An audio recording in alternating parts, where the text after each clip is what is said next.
Good evening. My name is Abdul Shahid Muhammad Ansari. I'm an imam of the religion of Islam, and I'm the president of the Greater Hartford Branch of the NAACP. And tonight is our general membership meeting, and we have invited Mayor Luke Bronin, the mayor of the City of Hartford, and his nominee to be the next police chief, Lieutenant Colonel David Rosado, to ask some questions and make some comments about his position. The local issues that we are having, are you familiar Absolutely. with what Hartford is facing right now when it comes, I don't want to lead you on the question, but with the 18 sure. and 24 Sure. Age group, Sure. with the extreme gun violence, like how do you? It starts with community policing. It starts with that. It's getting out, knowing people, getting out and talking to people, everyone in the organization, not just the patrol officers, but the supervisors, the commanders, even myself. My job is not to be inside the police department in an office 8 hours a day. That's not, I'm gonna be the guy out there, and I'll make that assurance to you that you'll see me out in the community talking to folks. By doing that, you're setting a groundwork. You're talking.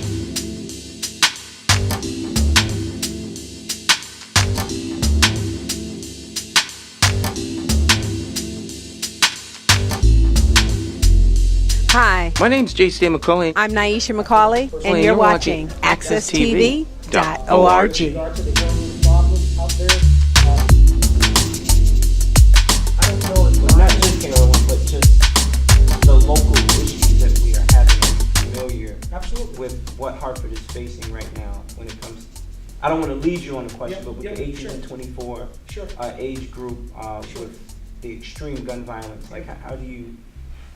It starts with community policing. It starts with that. It's getting out, knowing people, getting out and talking to people, everyone in the organization, not just the patrol officers, but the supervisors, the commanders, even myself. My job is not to be inside the police department in an office 8 hours a day. That's not, I'm gonna be the guy out there, and I'll make that assurance to you that you'll see me out in the community talking to folks.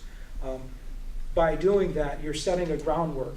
You're talking to younger kids. We have to get out and talk to the younger kids and try to set them straight. Listen, I grew up in the city. I grew up in the South End. There were tough times growing up, as there are now. And one thing that helped me, if I hit the Powerball, I'd probably donate millions to the Boys Clubs of America.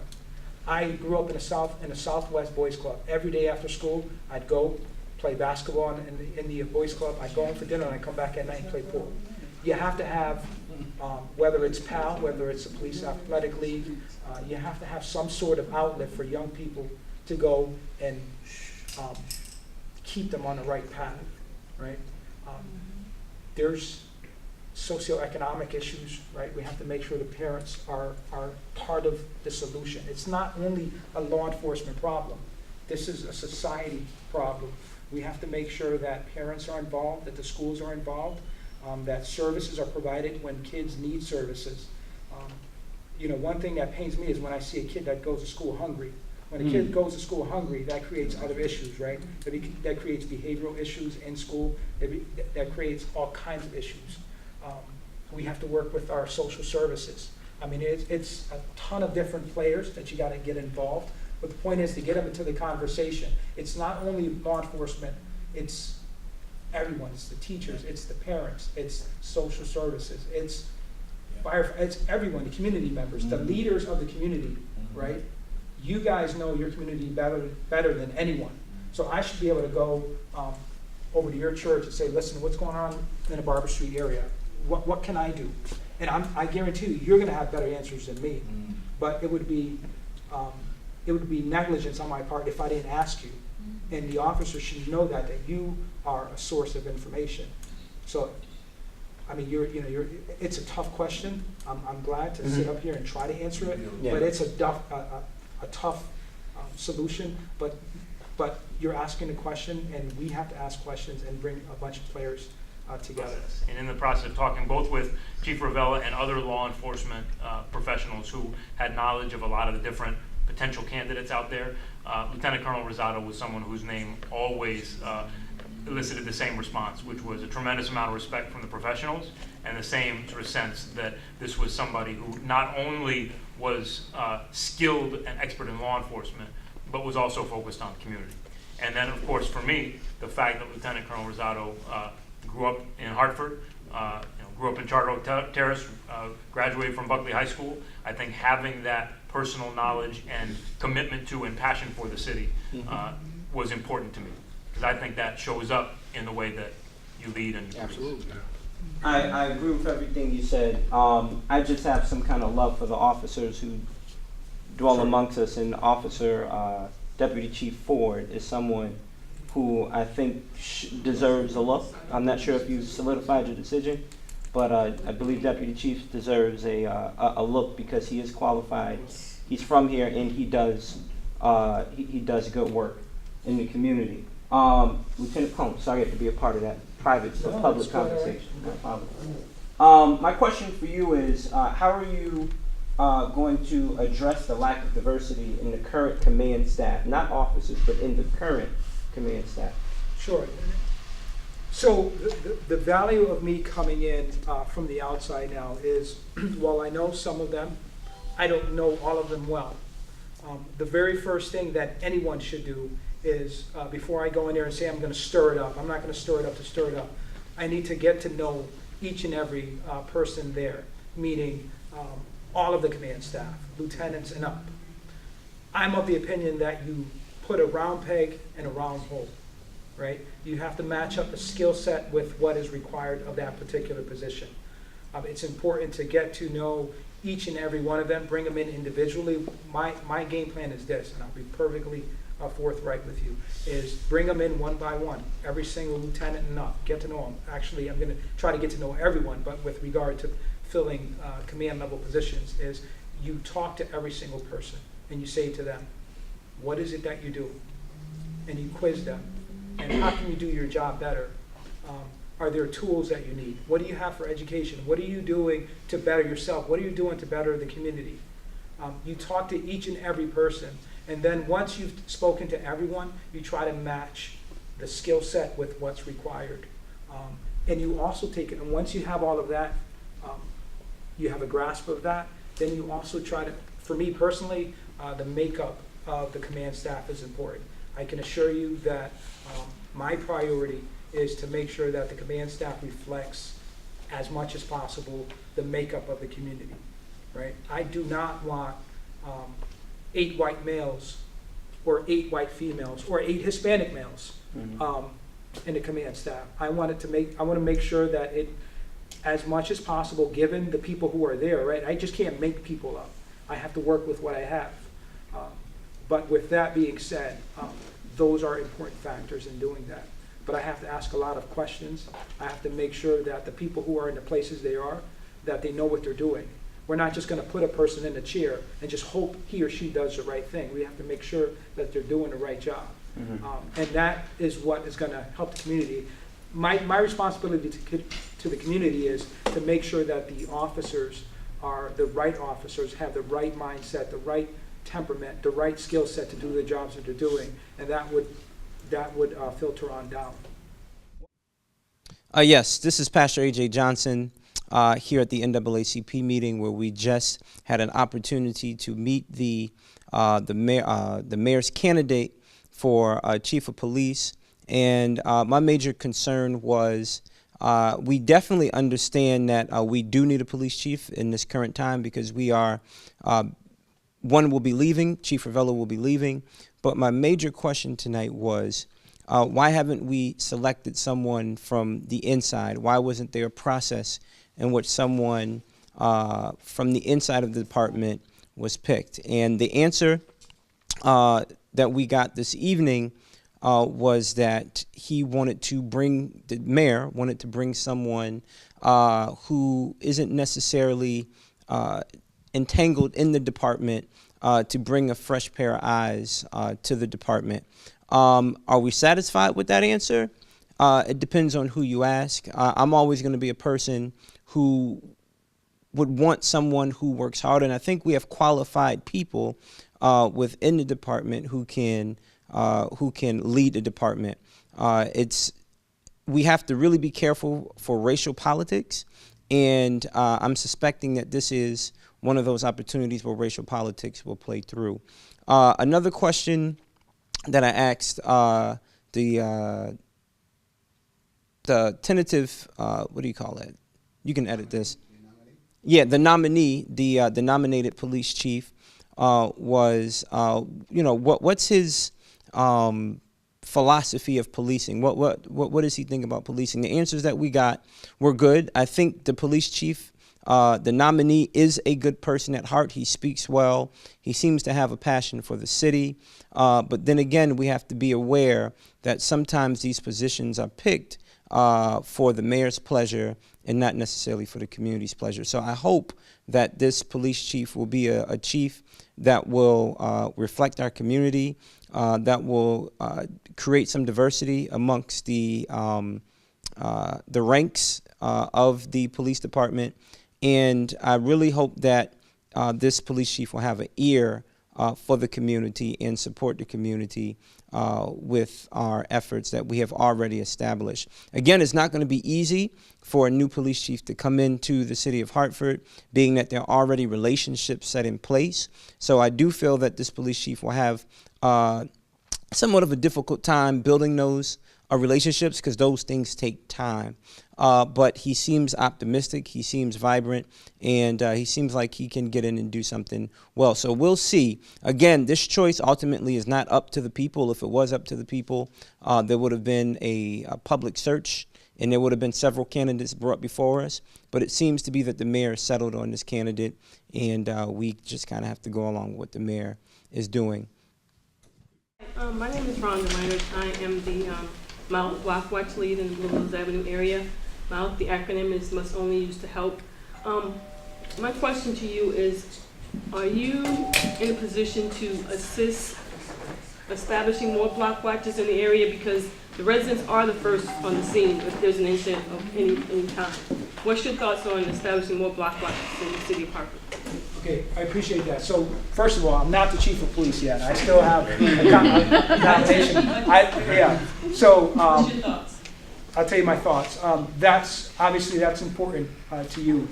I would love to do that. I don't know what the resources are within the agency. To the extent possible, we will definitely dedicate if it's possible, right? I do not make promises that I can't back up later.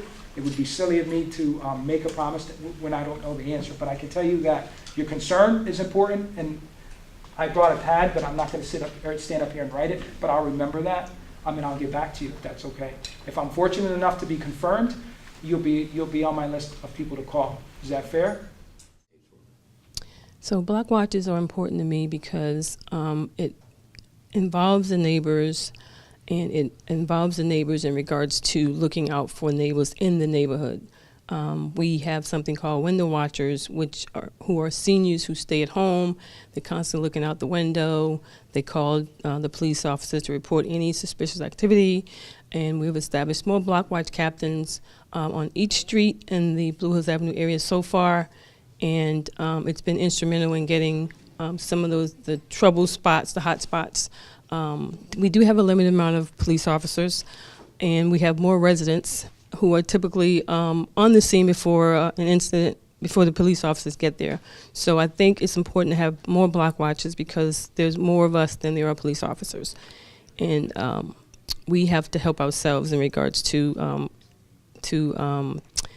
curtailing the violence in our communities. Sorry, my name is Reverend Darryl McCauley. I have a church here in the City of Hartford. We've been in existence 43 years. I have been a Hartford resident 48 years. Born, raised, educated, and currently live in the city. And I would like to say, as far as when it comes to prevention, many of us have built a wonderful relationship with Sergeant Steve Austin and what he's doing with the PROUD program. How much input will we have, because we know with the victor comes the spoils, when it comes to deciding who will be staying in those positions once we've built relationships with them and they have proven that they're accountable and will respond when we call them. You're going to have a ton of input, and that's going to be on me. I'm going to come to you and ask you, what are your thoughts? I know Steve Austin. 10 years ago, in 2006, when there was a spike in gun violence in the North End. I don't know if you recall. They called the state police to come in. I supervised a platoon of troopers that came into the city, and Steve Austin was an officer at the time assigned to the unit. And I used to call him the Bionic Man. But I know Steve well, and he does very good work. He's well respected, and that's important to get. And I'm glad you said that, because that reflects well upon him. But yes, to answer your question, you will have input. That's important. You want to have a say as to who's helping you in your community, and it'd be silly for me not to ask for input from the various community members. I'd like to know, one, where do you reside now? When you become the chief, do you have an intent to move into the city of Hartford? Yes. Yes, thank you. My wife and my kids currently reside in Glastonbury, and we are going to move into the city. Not just myself and my wife and my kids are going to move into the city. We've already been looking. Not to be presumptuous, but if we are confirmed, we'll be in the city. That's important to me. This is my home city. Like the mayor mentioned, I went to Mary Hooker School in the South End. I went to Alfred E. Burr for junior high. That's where I learned how to swim in my little blue bathing suit. And I graduated from Buckley High School in 1989, so I'm really 25. Born and raised, I've been here. I'm proud to come back. One little note, and I mentioned this to Mr. Ansari last week. Listen, he asked me, why do you want to leave the state? You've gotten to the number 2 spot, right? And you probably can move up to the number 1 spot. And as a matter of fact, when I broached my current boss, the commissioner, that I was considering going to Hartford, she said, we'd like you to stay. We'd like you to be the colonel. And 99% of the time, I would have taken that job with, in a heartbeat. If New York police called me, no, thank you. I'm good with the state. I love the state police. I'm born and bred in the state of Connecticut, but I'm also a Hartford kid. Boston called me, I would say no. There's only one place that could have called me that got me away from the state police. It was the city of Hartford. All right. So this is my home city. There's no one who could say I'm not a Hartford kid. And this is the one job that pulled me away from the agency I love to a new agency that I'm going to love, and to a city that I love.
Transformations Med Spa and Fitness in Windsor, Connecticut. Nurse practitioner Raquel Rowe and the amazing staff will transform your body, mind, and soul to make you look and feel your best. They specialize in laser hair removal for any skin type using top-of-the-line FDA-approved lasers. Open Monday through Saturday by appointment only. So call now at 860-217-0764. 860-217-0764. To learn more about all their unbeatable promotions and specials, go to Facebook and become a friend. Make sure to follow them on Instagram. Oh, baby.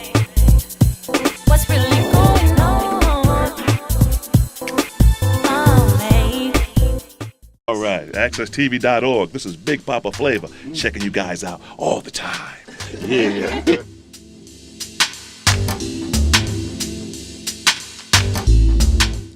So I've been with the state police for 20 years. State police is all I've known. It's an agency that I love, that I respect, that is a well-respected agency. I never thought I'd be in a position where I could rise to being the number 2 within the agency as a lieutenant colonel, with the opportunity to move up to be the colonel of the state police. That's an achievement that it surpasses my wildest dreams. But with that being said, there's one job out there that caused me to give pause to that ability to move up. If another organization across the country would have called, I would have said no. But there's one city, there's one department that gave me pause, and that's a city where I grew up in. I was born and raised in the city of Hartford, born in the South End, went through all public schools in the city of Hartford, and to be able to have an opportunity to come back and to lead the department where I grew up, my home city. I was born and raised in Connecticut, but I was born and raised in the city of Hartford. And that is a position that while bittersweet, I leave the state police to have the opportunity to be part of such a great organization like the Hartford Police Department. Before us, what is your position on police officers being trained to de-escalate these encounters? Right. As chief, would you consider this training for police officers if it's not already being done? Yes, yes, and yes. Training is paramount.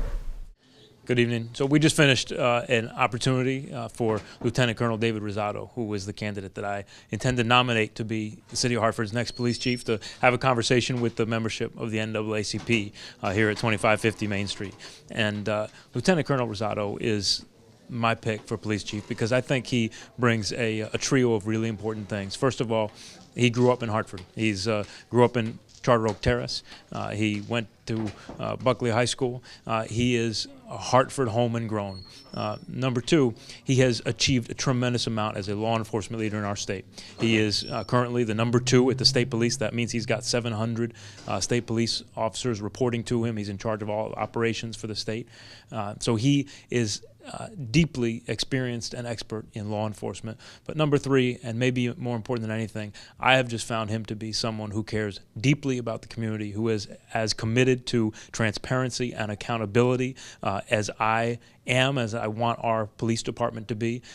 And I think he is ready to carry on what I think Chief Ravella has done, which is to try to really instill that culture of transparency in our police department, transparency and community engagement. So I'm proud that rather than going out and spending a bunch of money to do a national search, we're able to identify somebody who is from Hartford, born and raised in Hartford, loves and cares about Hartford, has deep experience and expertise in leading law enforcement professionals, and is committed to community engagement. So I look forward to giving everybody in the community an opportunity in a number of public sessions to get to know Lieutenant Colonel David Rosado, make your own judgments about him. But I do hope that ultimately he's our next police chief. I think we'd be lucky to have him.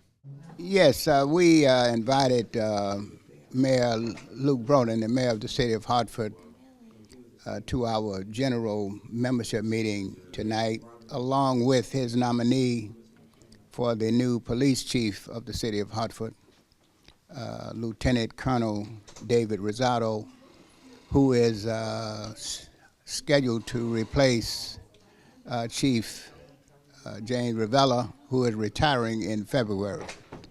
And one of the reasons that we invited the nominee to the meeting is to give the community an opportunity to hear from the nominee, to hear his perspective of what his plans are as far as policing goals in the city of Hartford, and also give the members and the community an opportunity to ask him some questions. So we was able to accomplish that tonight. I think the meeting went very well. The nominee, David Rosado, responded very well to questions. He did not pass up any questions, even the tough questions. He gave an answer to, and and those that he didn't have the answer to is because he is not on the job yet, but he will address those as he moves forward. So I think it was a very, very good meeting.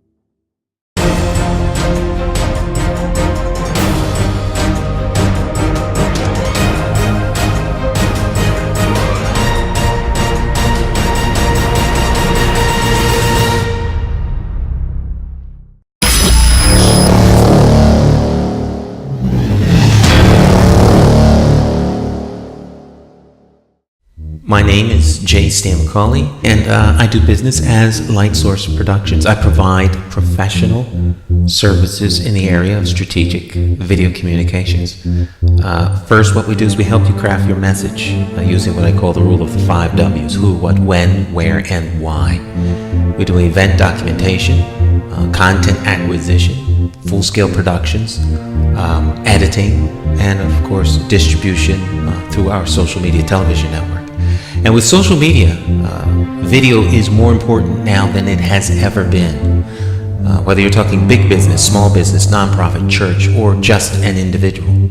Let's say you plan you're planning an event, a wedding, whatever the case may be. But let's say a big event, but no video. And you spent all this time, all these hours to put this event on, and maybe 100, 200 people attend the event.